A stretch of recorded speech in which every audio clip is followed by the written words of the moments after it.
BNP প্রার্থীদের নাম ঘোষণা করেছি। তবে হ্যাঁ, আমাদের এই জায়গায় আপনি ইতিমধ্যেই আপনারা শুনেছেন যে আমরা একটি নির্বাচনী জোর করার জন্য আমরা একটা পরিকল্পনা করছি। ইনশাআল্লাহ খুব শীঘ্রই আপনারা দেখতে পাবেন এদেশের দেশপ্রেমিক এবং ইসলামী সংগঠন রাজনৈতিক দলগুলোকে নিয়ে একটা বৃহত্তর নির্বাচনী জোট হবে ইনশাআল্লাহ।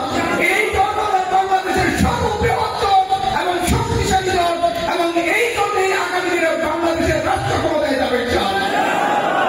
এই জন্য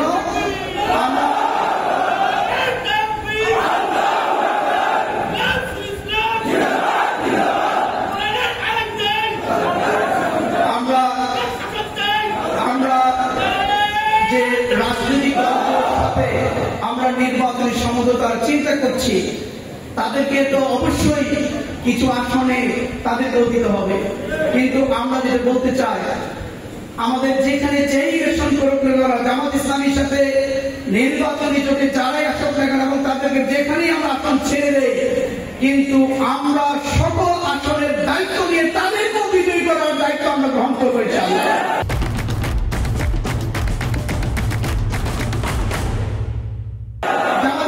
নিজস্ব প্রার্থীদেরকে তো বিজয়ী করার দায়িত্ব গ্রহণ করব। এর পাশাপাশি যারা জামাত ইসলামীর সাথে রাজনৈতিক জোট করবে, নির্বাচনী জোট করবে, তাদেরকেও প্রত্যেকটা আসন থেকে বিজয়ী করার জন্য সর্বশক্তি নিয়োগ করবে এবার বাংলাদেশ জামাত ইসলামী।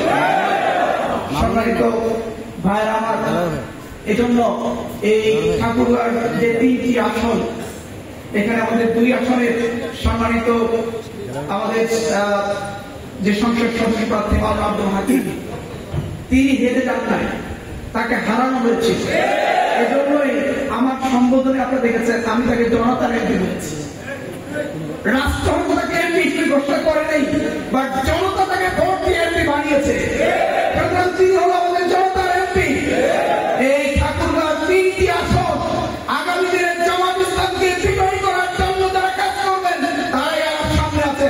আপনাকে জামাত ইসলামের এই 3জন প্রার্থীকে বিজয়ী করার জন্য মাঠে, ময়দানে এবং সেই ভোটের দিনে ভোট কেন্দ্রগুলোতে সক্ষমতা তৈরি করতে পারবে। বিজয়ী করার জন্য এই বাকি সময়গুলো তারাই সংগ্রাম করবে।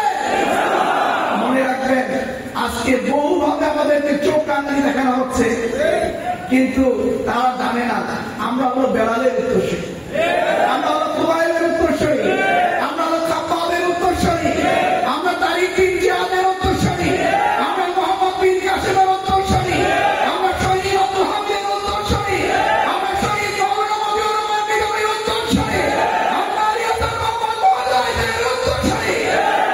ফাঁসির মুখে, ফাঁসির মঞ্চে আবেদন করতে পারে, তাদেরকে মৃত্যুর ভয় দেখিয়ে, তাদেরকে চৌকান্তর দেখিয়ে তাদেরকে কখনো পরাজিত করতে পারে না।